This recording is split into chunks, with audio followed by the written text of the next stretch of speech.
आइए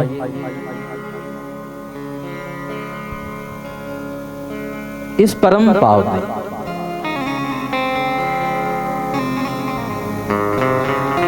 ज्ञान गंगा के सानिध्य में भगवान महादेव की भक्ति करने का बहुत सुंदर अवसर मिला है अपने को।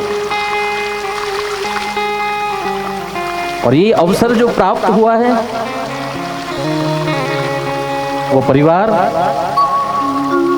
अमेरिका में स्थित है। उस यजमान श्री का नाम श्रीमान सतीश भाई देसाई, उनकी धर्मपत्नी का नाम है अलकाबेन देसाई। उनका एक सुपुत्र है जिनका नाम डॉक्टर प्रियांक देसाई, वहां अमेरिका में डॉक्टरी कर रहे हैं। उनका एक और लड़का बंटी पटेल, लड़की ध्रुवी पटेल, सुहाना और अंजलि। यह परिवार जो यह कथा का निमित्त बना है, इस कथा में निमित्त बना है, इस परिवार का भगवान महादेव कल्याण करे। अधिक मास के अंतर्गत भगवान महादेव की विशिष्ट कथा, अरे ऐसा कहा जाए तो कम नहीं है। स्वयं भगवान कैलाश से अपने इस जगह पे कृपा करने के लिए स्वयं पधारे हैं वांगमय स्वरूप में। भगवान महादेव स्वयं कैलाश से पधारे हैं वांगमय स्वरूप। तो हम ये परिवार को बहुत बहुत धन्यवाद देते हैं कि इस अधिक मास अंतर्गत उन्होंने यह भगवान शिव की कथा का आयोजन किया और इस कथा का लाइव सोशल मीडिया पे यूट्यूब, फेसबुक पर हो रहा है। अमेरिका से यजमान नहीं आ सकते थे, उन्होंने यह कथा का संकल्प किया था। अधिक मास है और वो कई सालों के बाद आता है, उसमें भी आश्विन मास, जगदम्बा का प्रिय आश्विन मास। तो संकल्प पूर्ति के लिए उन्होंने कहा, महाराज श्री आप इस कथा को लाइव करके हमें सुना सके। भले ही हम नहीं आ सकते, लेकिन भगवान महादेव की कथा सुनना चाहते हैं। भगवान के गुणगान इस महीने में जो अधिक मास है उसके अधिक मास के अंतर्गत सुनना चाहते हैं। तो आजकल जो महामारी का दौर चल रहा है कोविड-19, उसके नजर को रखते हुए, इस समस्या को ध्यान में रखते हुए इस कथा को पूरे जहां जहां तक सोशल मीडिया से देखा जा सके ऐसा प्रयत्न किया है। और यह परिवार वहां बैठे बैठे भगवान के गुणगान सुनेंगे। एक बार फिर से उनका धन्यवाद प्रकट करेंगे, क्योंकि वो वहां हैं, हम यहाँ हैं, फिर भी महादेव की कथा वो वहां सुन रहे हैं, हम यहाँ कह रहे हैं। हम सबका भाग्य इकट्ठा हुआ है, वो वहां भले क्यों ना हो। मेरे महादेव तो कैलाश से स्वयं इधर प्रकट हो गए हैं।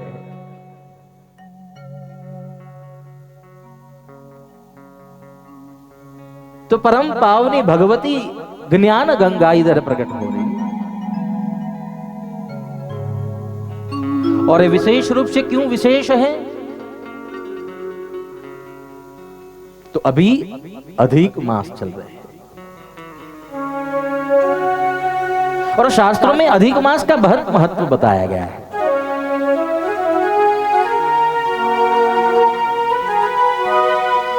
तीन साल यानी 32 महीने, 3 साल में थोड़े महीने कम रहते, तब जाकर के अधिक मास लगता है।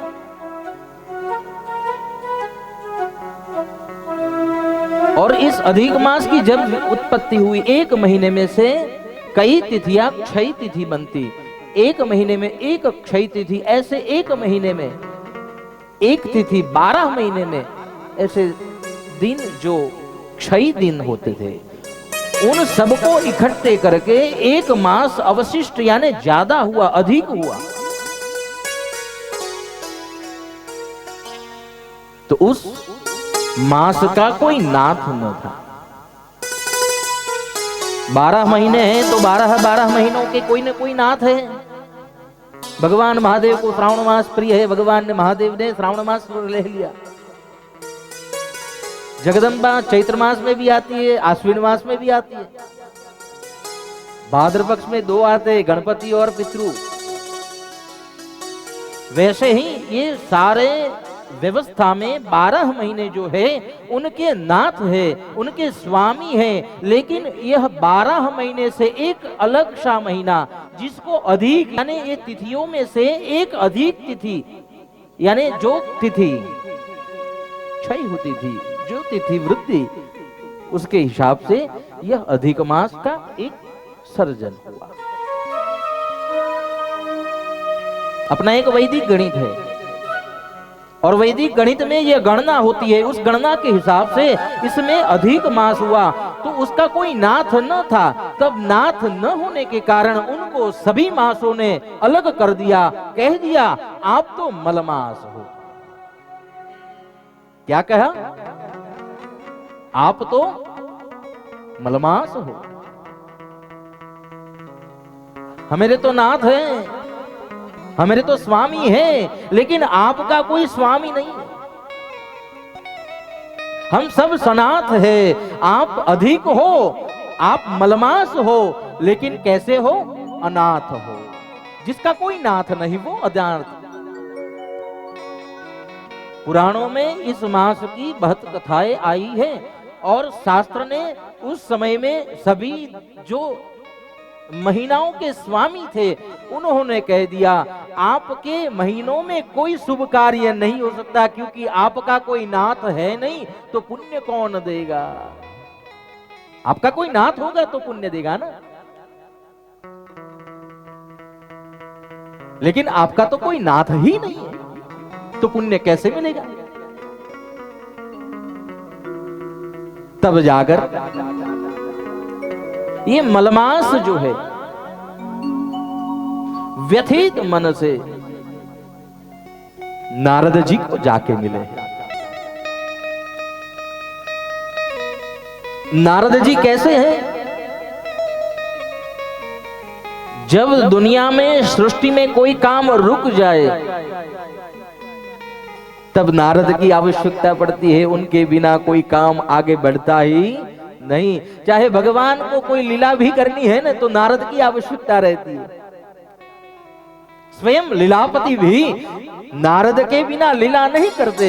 ऐसे ही यह मलमास जो था भगवान नारद जी के पास, देखिए नाम में ही गुण है, नारद, जो कभी रद नहीं होते वो नारद। तो ये मलमास जो था वो नारद जी के पास गया और नारद जी को कहने लगा मेरा कोई नाथ नहीं है, इसलिए सब महीने मुझे मलमास कहते हैं।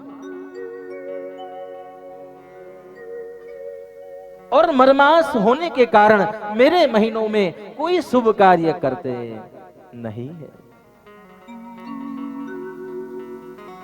मेरी इस दुविधा का आप कोई समाधान दीजिए। तो नारद जी जब मलमास को लेकर भगवान के पास गए, देखिए भगवान महादेव से भी एक बात इसमें बताई गई। शिव पुराण में मलमास का एक विशिष्ट अनुसंधान, जब देवता तारकाक्ष के जो तारकासुर था, इनके 3 पुत्रों से त्राहिमाम हो गए, तब देवताओं ने भगवान के पास जाकर प्रार्थना की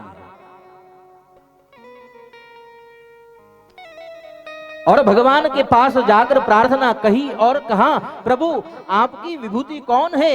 ये आपकी विभूति है, ये आपकी विभूति है। अरे ऋषि आपकी विभूति है, बिल्व वृक्ष आपकी विभूति है। भगवान को सब विभूतियां गिनाई। तब देवताओं ने विभूतियां गिनाते गिनाते जब मास की बारी आई, तब भगवान को कह दिया मासानां अधिमास त्वं व्रतानां त्वं चतुर्दशी भगवान महादेव, आप अगर महीने की बात करते हैं तो सुनो, अधिक मास वो आपकी विभूति है। जब देवों ने प्रार्थना की तब यह अधिक मास को भगवान की विभूति बताया। विभूति यानी कौन? जो भगवान को नजदीक हो, भगवान को अति प्रिय हो, उसको भगवान विभूति कहते हैं। गीता में भी एक विभूति योग नाम का अध्याय है। इस दुनिया में जो भगवान की विभूति, स्वयं भगवान, ऐसे ही मासों में इस देवों ने प्रार्थना करते हुए कहा, प्रभु माशा नाम अधिमासत्वम, सभी मासों में प्रभु आप स्वयं अधिक मास हो। इस शिवपुराण के अंतर्गत रुद्र संहिता का दूसरा युद्ध खंड जो है, उसमें दूसरे अध्याय के 52वें श्लोक में अधिक मास को भगवान की विभूति बताया है। देवों ने प्रार्थना की, कहा मासा नाम अधिमासत्व, प्रभु इस मासों में आपकी विभूति अधिक मास है।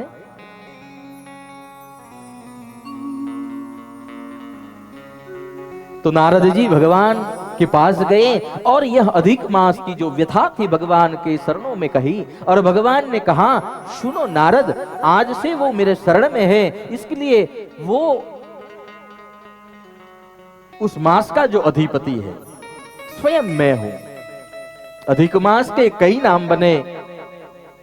कोई उनको मलमास, जब उनका नाथ नहीं था तब कहते थे, लेकिन जब भगवान ने उनका अपना नाम दे दिया तब अधिक मास का एक नाम हुआ पुरुषोत्तम मास।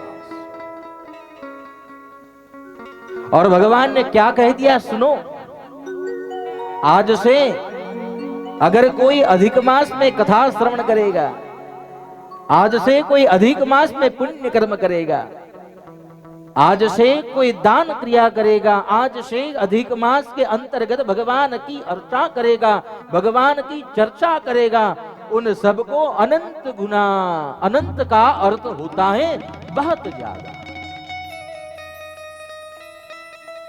जब गिना न जाए वो अनंत गुना। अनंत को वैदिक गणित में जो गिना न जाए, अनंत यानी उसका कोई अंत नहीं, वो अनंत, ऐसी उपमा दी गई। तो भगवान का ये अधिक मास जो सर्व पुण्यों से भरपूर, जब पहले उनकी इस जगत में उत्पत्ति हुई तब सब मासों ने उनको मलमास कह दिया, लेकिन बाद में भगवान ने उनको धारण किया और कह दिया, आज से आप मेरी विभूति हो। और देवताओं ने प्रार्थना में क्या कहा, माशानाम अधिमासत्वम, मासों में प्रभु आप अधिक मास हो। हम सब बहुत पुण्यशाली है, आज भगवान के सानिध्य में किस महीने में बैठे? अधिक मास में। और इस अधिक मास के अंतर्गत हम किसकी कथा सुन रहे हैं? स्वयं महादेव की, जो भगवान की विभूति कहते हैं। हम जिस मास को भगवान की विभूति कहते हैं उसकी हम कथा आज सुन रहे हैं।